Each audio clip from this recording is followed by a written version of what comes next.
تو ایک جھٹکے میں ان کے سارے خواب ٹوٹ جاتے ہیں. جب وہ کہیں سفر پہ نکلتے ہیں تو انہیں احساس ہوتا ہے کہ یار ہم تو کچھ بھی نہیں ہیں, یہ دیکھیں ہمارے ساتھ سلوک کیا ہوتا ہے دنیا میں, ہمارے پاسپورٹ کی کیا سچویشن ہے. اس طرح کی چیزیں پھر ان کو یہ بھی جو ہے تبدیلی چاہتے ہیں. تو اس لیے جو کوئی تبدیلی کی بات کرتا ہے نا, اس کے ارد گرد لوگ جمع ہونا شروع ہو جاتے ہیں.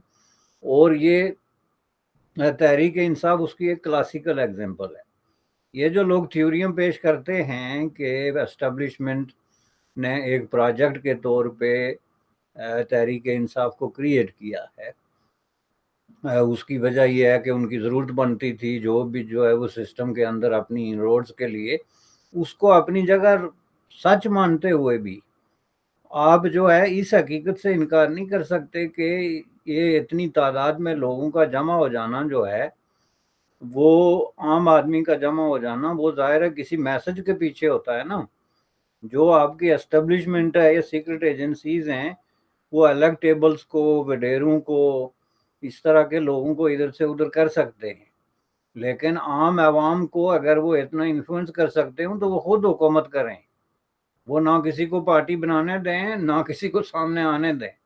چونکہ عام جو میس جس کو آپ کہتے ہیں نا, جو پیپل ایٹ لارج, ان کو انفلوئنس صرف ایک لیڈر کر سکتا ہے. اس کو اس طرح کی ایجنسیاں یہ چیزیں انفلوئنس نہیں کرتی. تو لیڈر جو ہے وہ ظاہر ایک میسج دیتا ہے, اور جو عمران خان نے میسج دیا آبویسلی وہ آپ کے سامنے ہے کہ اب عوام کا یہ نہ حافظہ ہوتا ہے, نہ ان کے اندر تجزیہ کرنے کی یہ قوت ہوتی ہے کہ بھائی اس آدمی نے ہر 10 منٹ بعد ایک نیا میسج دیا ہے. نہ وہ نظام پہ کوئی پراپر میسج دے سکا, نہ تبدیلی پہ دے سکا, نہ ان چیزوں پہ کہ پاکستان کے اندر جو اس نے کام کرنے تھے وہ کیا کرنے ہیں, اس کے لیے وسائل کیا ہوں گے. ظاہر ہے یہ عوام اتنا تو نہیں سوچ سکتے, وہ تو یہ دیکھتے ہیں کہ بھائی کوئی وقت آنے والا ہے ہمارا. تو اس پروسیس میں بھی کچھ عوام کی ایک بڑی تعداد تھی, لیکن ایسے لوگوں کی بھی بہت بڑی تعداد تھی جو صرف اقتدار کے لیے کہ ایک پاپولر پارٹی آ رہی ہے جی, ایک good looking articulate well spoken leader ہے جی, اس کی وجہ سے ہمارا ایک انٹرنیشنل امیج بنتا ہے. اور جی ایمانداری والا کہانی بھی جو ہے, چونکہ کرپشن سے لوگ تنگ ہیں, یہ ساری چیزیں ملا کے تو اس کے ارد گرد جو لوگ جمع ہو گئے وہ بالکل آپ یوں سمجھیں کہ اس طرح کے لوگ تھے جن میں اپارچونسٹ بھی ہوتے ہیں, جس میں جو ہے وہ ڈریمرز جن کو آپ کہتے ہیں, اس میں ایسے لوگ جو سسٹم سے تنگ آئے ہوئے ہیں, ایسے لوگ جو کسی نہ کسی طریقے سے پالیٹکس میں اپنا رول پلے کر رہے تھے لیکن ان کو کرنا چاہتے تھے لیکن ان کو جگہ نہیں مل رہی تھی. لیکن یہ سب جو کچھ آج بات جمع ہوا اس کا نتیجہ آپ نے دیکھ لیا کہ جب برا وقت شروع ہوا تو پہلی بات یہ ہے کہ پارٹی کا اپنا جو کنفیوژن ہے اور جو باندھ باندھ کی بولی ہے وہ برے طریقے سے جو ہے وہ سپلٹ ہونا شروع ہو گئی, چونکہ وہاں کوئی ایک بولی ہے ہی نہیں. یہ جو ہوتی ہے نا ریزسٹنس کے لیے سب سے پہلی اور بنیادی شرط یہ ہوتی ہے کہ پارٹی نظریاتی ہو. اب نظریے سے مراد صرف یہ نہیں کہ کوئی مارکسسٹ لیننسٹ پارٹی ہی نظریاتی پارٹی ہے, بلکہ کوئی بھی نظریاتی پارٹی جو ایک خاص قسم کی آئیڈیالوجی پہ بلیو کرتی ہے اور اس کے ورکر یہ سمجھتے ہیں کہ ہم اس آئیڈیالوجی کے لیے مارنے کے لیے تیار ہو سکتے ہیں, خواہ وہ اسلامسٹ ہوں, وہ ایون کیپیٹلسٹ اور لبرلز لوگوں کا بھی ایک گروہ ہو سکتا ہے جو آئیڈیالوجی کی بنیاد پہ لڑ سکتا ہے. لیکن یہاں کوئی ایک آئیڈیالوجی نہیں بلکہ چوں چوں کا ایک مربع تھا. لوگوں کو کنفیوژن کے ذریعے جو ہے وہ جمع کر کے ایک باسکٹ میں ڈال دیا گیا, کنفیوژن کے ذریعے. موسٹ آف دا پالیٹکس میں یہ ہوتا ہے کہ کلیئرٹی اور آئیڈیالوجی لوگوں کو ایک سٹیج پہ لاتی ہے, یہاں کنفیوژن نے لوگوں کو ایک سٹیج پہ لایا. اور جو کنفیوژن کا آخری جھٹکا آپ دیکھیں کہ جب یہ عمران خان گرفتار ہوئے, اس کے نتیجے میں جو ایک ری ایکشن ہوا اس پہ ایک الگ ٹاپک ہے آل ٹوگیدر, لیکن وہ جو ری ایکشن تھا اس کے نتیجے میں جو سٹینڈ انہوں نے لیا وہ یہ تھا سمپل زبان میں کہ جو لوگ مارے گئے وہ ہمارے ہیں اور جو لوگ پکڑے گئے ان سے ہمارا کوئی تعلق نہیں. This is the biggest joke of political history of Pakistan, کہ جس میں جو ہے جو مارے گئے چونکہ وہ شہید ان کا لیول لگایا جا سکتا ہے, جو کہ اب میرے خیال میں لگانا وہ بھی مشکل ہوگا چونکہ جس طریقے سے اسٹیبلشمنٹ ہی طے کرتی ہے کہ پاکستان میں شہید کون ہوگا اور کون نہیں ہوگا، تو اب وہ ممکن نہیں ہے۔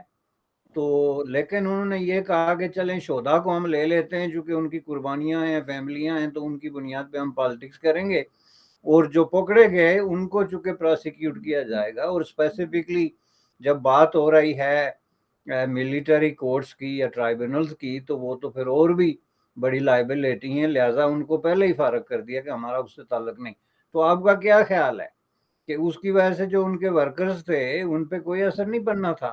وہ پھر آ کے زمان پارک کے سامنے کھڑے ہونے کی جرت کر سکتے ہیں، چونکہ ان کو نظر آ گیا کہ بھائی یہ تو ڈچ کرتے ہیں۔ اس طرح تو کبھی کسی پارٹی نے کسی کو ڈچ نہیں کیا۔ پاکستان پیپلز پارٹی کے لیے ایل ذوالفقار سب سے بڑا پرابلم تھا۔ جب ڈیموکریسی اپنے پیک پہ تھی، ایم آر ڈی کی موومنٹ جو ہے آلموسٹ وننگ، اس وقت جو ہے ایل ذوالفقار کو بنیاد بنا کے تو وہ سارا موو جو ہے اس کو ڈسٹرائے کیا گیا۔ لیکن آپ یہ دیکھیں کہ پیپلز پارٹی نے ایل ذوالفقار سے اپنا ڈسٹنس ضرور رکھا، لیکن ان کے جو لوگ جیلوں میں چلے گئے تھے ان کو انہوں نے ڈچ نہیں کیا آخر دم تک۔ اور بے نظیر بھٹو جب اقتدار میں آئی تو سب سے پہلے اس نے ان لوگوں کو رہا کیا۔ تو یہ چیزیں ہوتی ہیں۔ آپ پارٹی جو ہوتی ہے وہ قربانی دینے اور قربانی کے ساتھ جڑنے اور اس کے آن کرنے کا جو ہے وہ نام ہوتا ہے۔ تو اس طرح کی جو ہے نا جی، یہ لوگ جو ہیں یہ بہت نازک مزاج قسم کے لوگوں کا ایک بہت بڑا ایک مجمع تھا، جن کی کوئی پولیٹیکل بیک گراؤنڈ، ایفیلیشن اور ایون کمٹمنٹ بھی جس کو آپ کہتے ہیں وہ نہیں ہے۔ موسٹ آف دیم جو ہے وہ ہیروئزم، اور عمران خان کی جو ہے ایک بہت بڑی جو انٹرنیشنل ایک پرسنالٹی، مینلی بیکاز آف جو ہے ان کی کرکٹ اور جو چیریٹی ورک ہے اس کی وجہ سے اس کے فین تھے، یہ فین کلب تھا۔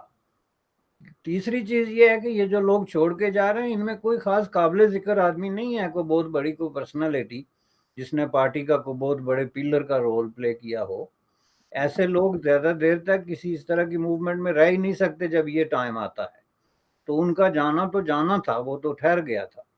تو اس لیے میں سمجھتا ہوں کہ اس کو اس پروسیس میں دیکھنا چاہیے پارٹی کو۔ بالکل بالکل آپ نے صحیح بات کی۔ میں صرف ایک دو بات اور آپ سے پوچھنا چاہتا ہوں، کیونکہ آپ کی پاکستان کی ہسٹری، لیڈرز کا جو گلوبلی مانا جانا، آپ کیا سمجھتے ہیں عمران خان کتنا بڑا شخص تھا یا شخصیت تھی یا پرسنالٹی تھی؟ اور اس وقت بھی کہا یہ جاتا ہے کہ دنیا میں جب پاکستان کی بات ہوتی ہے تو عمران خان کی بات ہوتی ہے۔ ایک وقت تھا بھٹو تھا، بینظیر تھی، ابھی عمران خان ایسا بندہ ہے جو دنیا میں جانا جاتا ہے۔ بہت سارے لوگ یہ بات بھی کرتے ہیں کہ جی عمران خان ہی ایسے انٹرنیشنل میڈیا بھی اس کو وہ کوریج دیتا ہے جو باقی پاکستان کے کسی سیاستدان کو نہیں دیتا۔ اور ساتھ میں تھوڑا سا اس میں ایڈ بھی کرتا جو اس خطے میں دیکھ لیں، ساؤتھ ایشیا میں آپ کو لگتا ہے کہ عمران خان جو ہے پرائم منسٹر، اگر انڈیا میں وزیر اعظم مودی ہے، پاکستان میں عمران خان پاپولر ہے، آپ کو لگتا ہے کہ عمران خان نریندر مودی سے زیادہ پاپولر ہے، یا کیا آپ سمجھتے ہیں کہ نریندر مودی جو ہیں وہ زیادہ پاپولر ہیں؟ بیکاز وہ ان کا رائز تو پچھلے 20 سال میں ہے، 23 سال میں ہے۔ عمران خان پچھلے کہتے ہیں میں 50 سال سے جو ہے وہ، جیسے آپ نے کہا کہ کرکٹ میں، سوشل لائف میں، فلنتھراپی میں اور ان چیزوں میں۔ So how do you see this Imran Khan's personality? کیا یہ پاکستان کے اندر is it going to be the end of the popular personalities in Pakistan, جو کہ اتنا کوئی بڑا لیڈر نہیں ہے؟ اور دوسرا، whom do you think is بڑی پرسنالٹی کون تھی اس خطے میں اس وقت دیکھا جائے؟ So prime minister Modi because of India ایک بڑی پرسنالٹی ہے، یا عمران خان ایک جسے کہتے ہیں نا ایک فیل اسٹیٹ کا جو پرسنالٹی ہے وہ ایک بڑا درجہ رکھتا ہے؟ what do you make of this argument, sir؟ دیکھیں جی، پہلی بات ہے کہ ان کا کمپیریزن بنتا نہیں ہے، کیونکہ نریندر مودی کو یہ آپ کریڈٹ دے سکتے ہیں کہ ہی از گروئنگ ود انڈیا، کہ انڈیا گرو کر رہا ہے تو مودی صاحب کی پرسنالٹی گرو کر رہی ہے۔ ہی از ناٹ گروئنگ کہ بیکاز اس میں کوئی کرشمہ یا ان کی کوئی اس طرح کی کوئی کوالٹی ہے، بلکہ وہ اس لیے گرو کر رہا ہے کہ ہی از میکنگ انڈیا گرو۔ تو اس حساب سے جہاں انڈیا کا نام آتا ہے وہاں مودی صاحب کا نام آتا ہے، تو وہ بالکل ایک ڈیفرنٹ پیرامیٹرز ہیں جس پہ اس کو دیکھا جائے گا۔ جہاں تک بات ہے عمران خان صاحب کی، تو یہ جو آپ نے بھٹو صاحب یا بے نظیر کا حوالہ دیا، تو وہ پاپولر تھے پولیٹیکل حلقوں میں اسپیسیفکلی یا پھر عوام کے ایک بہت اس چھوٹے سے سیگمنٹ میں لوگ ان کو جانتے تھے جو پالیٹکس میں انٹرسٹڈ ہیں اور تھرڈ ورلڈ کی پالیٹکس اور پرسنالٹیز میں ان کو پڑھنے یا دیکھنے کا شوق ہے. تو وہ ایک لمیٹڈ سرکل ہے کہ مثلا واشنگٹن میں آپ کو کتنے لوگ جان سکتے ہیں ایز اے ذوالفقار علی بھٹو اور ایز اے بے نظیر بھٹو. ظاہر ہے وہی لوگ جو پالیٹکس کو واچ کرتے ہیں. عمران خان اس کے برعکس جو ہے وہ دنیا بھر کی جو رائے عامہ ہے نا، عام آدمی ہے، اس میں ایک سیلیبریٹی کے طور پہ ایک ناؤن آدمی تھا before becoming a prime minister, جس کا مطلب یہ تھا کہ وہ اگر مثلا یونائٹڈ اسٹیٹ آف امریکہ یا آسٹریلیا یا اس طرح کے کسی بھی ملک میں چلا جائے تو اس کو ظاہر ہے کہ ایک سیلیبریٹی کے طور پہ ٹریٹ کیا جاتا. میں اس وقت کی بات کر رہا ہوں، جو کہ ظاہر ہے بے نظیر اور اس طرح کے لوگوں کے لیے صرف سیاسی حلقوں میں ہو سکتا تھا. لیکن یہ ہے کہ پرائم منسٹر بننے کے بعد مودی صاحب کے برعکس عمران خان نے جو کچھ کیا وہ کیا کیا کہ ملک کو نیچے دبایا اور خود اوپر اٹھے. اور وہ جو ان کا سٹیج تھا اس سے انہوں نے ممکن ہے 10 گنا زیادہ اور سر نکالا. اور اس کے پیچھے ظاہر ہے ان کا وہ جو سیلیبریٹڈ قسم کا سٹیٹس تھا کہ فار ایگزامپل اب وہ اریسٹ ہوئے تو دنیا بھر کا میڈیا جو ہے اس نے خبر دی. نارملی پاکستان میں کون اریسٹ ہوتا ہے نہیں ہوتا یہ کوئی انٹرنیشنل میڈیا کی خبر نہیں ہے کسی بھی طریقے سے. تو اس کی وجہ کیا تھی؟ اس کی وجہ اس کی ظاہر ہے وہ پرسنل جو فیم ہے یا پاپولیرٹی ہے اس کا وہ تھا. تو اگر اتنی بڑی فیم اور پاپولیرٹی کو وہ مودی صاحب کی تقلید میں یوز کرتا پاکستان کو آگے لے جانے کے لیے، بجائے اس کے کہ وہ وشفل قسم کی تھنکنگ ریاست مدینہ، سویڈن، ناروے اور اس طرح کے خیالاتی اور تصوراتی قسم کی باتیں جن پہ آپ جو ہے وہ ایک مہینے بعد یو ٹرن لیتے ہیں یا آپ کو یاد ہی نہیں رہتا کہ اس وقت ہم نے کیا کہا تھا، اور آپ وہیں کے وہیں کھڑے ہیں. یعنی آپ دیکھیں اتنا کچھ ہونے کے باوجود ان کے پاس کہنے کے لیے آج ایک سینٹنس نہیں ہے کہ ہم نے اس ملک کے لیے یہ کیا اور ہم اگر واپس آئیں تو ہم یہ کریں گے. ان کے کہنے کا مطلب یہ ہے کہ ہمارے پاس کوئی راز ہے جو ہم کسی کو بتانے کے لیے تیار نہیں ہیں کہ ہم آنے کے بعد کیا کریں گے. یہ دنیا میں کہیں بھی پالیٹکس میں نہیں ہوتا. یہ انڈر گراؤنڈ قسم کی سیکرٹ دنیا میں ضرور ہوتے، لیکن پالیٹکس کا مطلب ہی یہی ہوتا ہے کہ آپ کو اپنا پروگرام عوام کے سامنے کھول کے بیان کرنا پڑتا ہے. میں نے یہ بھی سنا ہے ایک جگہ پہ انہوں نے کہا ہے کہ جی ہم اپنا پلان جو ہے اس پہ بات کرتے ہیں تو یہ لوگ اس کو چوری کر لیتے ہیں. تو اس لیے انہوں نے پلان پہ بات کرنا چھوڑ دیا. یعنی آپ اندازہ لگائیں کہ کسی ملک کے اندر کوئی جو ہے پلان جب تک عوام میں ڈیبیٹ نہ ہو، میڈیا میں ڈیبیٹ نہ ہو، پارلیمنٹ میں ڈیبیٹ نہ ہو، اس کو آپ امپلیمنٹ تو نہیں کر سکتے نا. خفیہ پلان جو ہے وہ تو صرف حالت جنگ میں ہوتے ہیں جب آپ دشمن ملک کے خلاف کوئی اچانک جو ہے چھاپا مارتے ہیں یا ان کے ذہن میں کوئی ٹوٹل ریولوشن کا کوئی نقشہ ہے جس کی وجہ سے وہ پاکستان کے پوری سوسائٹی پہ قابض ہو کے پتہ نہیں دولت کو اثر نو تقسیم کریں گے، چوروں کو پکڑیں گے، کیا کریں گے، اس طرح کا جو معاملہ ہے.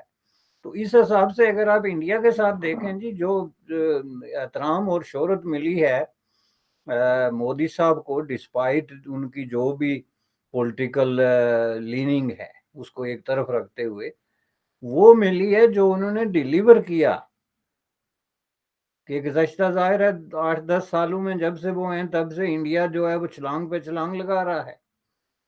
ہر روز نہ تو ہر ہفتے ہر مہینے ایک بڑی سے بڑی خبر آ رہی ہے جی وہاں پہ 20 بلین انویسٹ ہو رہا ہے، وہاں پہ 40 بلین انویسٹ ہو رہا ہے، یہ پورٹ بننے والا ہے، وہ آبدوز آ گئی ہے، فلاں آ گیا. یعنی اسے ٹوٹل چینج، کلب چینج ہو رہے ہیں، انڈیا اس کلب میں شامل ہو رہا ہے، اس میں ہو رہا ہے. اور پھر یہ ہے کہ ڈراسٹک ڈیسیجن کیے جا رہے ہیں. فار ایگزامپل G20 کے اتنے بڑے کنٹروورشل اور اس طرح کے ٹائم کنزیومنگ اور ری ایکشن والے مسئلے میں کوئی بھی ہاتھ نہیں ڈال سکتا تھا. وہ کوئی اور پرائم منسٹر ہوتا منموہن سنگھ کی طرح تو کہتا ہے یار خدا خدا کر کے ہم G20 کے میزبان بنے ہیں تو let us do it professionally without creating any controversy. کوئی سوچتا بھی نہ کہ ہم اس کو سری نگر میں کرتے. تو اس کے لیے ظاہر ہے ایک ڈراسٹک یہ ایک ایکشن ہے جس کے لیے لیڈرشپ کی اور اسکل کی ضرورت ہوتی ہے. اس میں ظاہر ہے کہ آپ یہ رسک لیتے ہیں تو اس کے فائدے نقصانات دونوں ہوتے ہیں سامنے, اور یہ ڈیپینڈ کرتا ہے آپ کس طرف جاتے ہیں.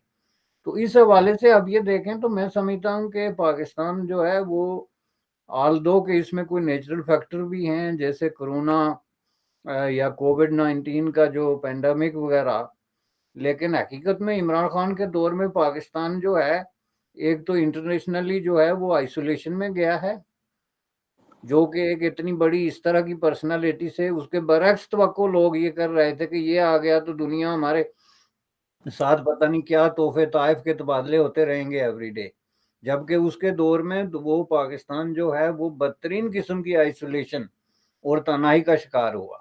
اس کے دور میں پاکستان اپنی ہسٹری کے بدترین کرائسس انکلوڈنگ 1971 کے فائنینشیل کرائسس سے زیادہ بدترین کرائسس کا شکار ہوا. اس کے دور میں پاکستان جو ہے یہ ڈیفالٹ, یہ ایف اے ٹی ایف, یہ سارے معاملات جن کو 10 منٹ میں ایک لیڈرشپ جو ہے وہ ریزالو کر سکتی تھی, یہ ایف اے ٹی ایف پہ اتنے سال جو لگے, یہ ساری چیزیں یہ لیڈرشپ کی نااہلی, لیک آف انیشیٹو اور ٹائملی فیشن میں ڈیسیجن میکنگ کی جو کمی ہے, یہ اس کا میں سمجھتا ہوں کہ ریفلیکشن تھے اور ہیں اب بھی ہیں. بالکل صحیح کہا آپ نے. ویسے آپ نے بڑی پتے کی بات کی کہ جو ہے انڈیا اور مودی صاحب اکٹھے اوپر گئے ہیں, اور اگر انڈیا مودی صاحب اوپر جا رہے تھے تو انڈیا بھی اوپر گیا ہے. اور عمران خان صاحب کے دور میں عمران خان کی سیاست ضرور چمکی ہے لیکن پاکستان نیچے آیا. بڑی خوبصورت بات ہے, اور وہ he was working for himself more than a state. اور یہ بڑی انفارچونیٹ بات ہے کہ کیسے وہ اتنے بڑا شخصیت ہو کے اتنے لوگ ان کی بات مانتے ہیں, اتنے لوگ ان کے فالوور ہیں, لیکن وہ کوئی یا تو بڑے ڈیپینڈنٹ رہے انڈیویجولز کے اوپر, ایک ایک بندے کے اوپر, ایک ڈی جی ایس آئی کے اوپر اتنے ڈیپینڈنٹ رہے کہ ساری سیاست ہی قربان کر دی. اور اب سننے میں آ رہا ہے کہ فیملی کے اوپر وہ اتنے کسی کی ڈیپینڈنٹ ہے کہ ساری سیاست ہی قربان کیے جا رہے ہیں. ساری کی ساری بہت سارے پولیٹیشین سے میری بات ہوئی ہے ریسنٹلی, ہر بندہ جو پی ٹی آئی کے اندر سے ناراض ہے, ناخوش ہے اور پریشان ہے. اور آپ ان لوگوں کے انڈیویجولز کی بات بتاؤں بڑے صاحب جو پی ٹی آئی کے حصہ ہیں جنہوں نے کروڑوں روپے لگا دیے اپنی سیاست میں عمران خان کا حصہ, اب ان کی چیخیں نکلی ہوئی ہیں اور ان کو خوف بھی نظر آ رہا ہے کہ اسٹیبلشمنٹ یا کوئی ہمیں کہے گا پارٹیاں چھوڑو, ہم کہاں جائیں, ہمارا مستقبل خراب ہو گیا, ہم تو وزیر اعلیٰ, ہم تو ایم پی ایم این اے بنے ہوئے تھے اگلے کچھ مہینوں میں, اور ہمیں یہ عمران خان کی ادھر لے گیا ہے. ان سے پوچھیں, اور ساڑھے پنجابی کہتے ہیں رقمہ ڈوب گئی ہیں تو یہ جو ہے نا رقمہ ڈوب گئی ہیں, یہ تو ان سے پوچھا جائے. Thank you very much barrister Hamid Bishani صاحب, sir, it's pleasure talking to you. Thank you جناب.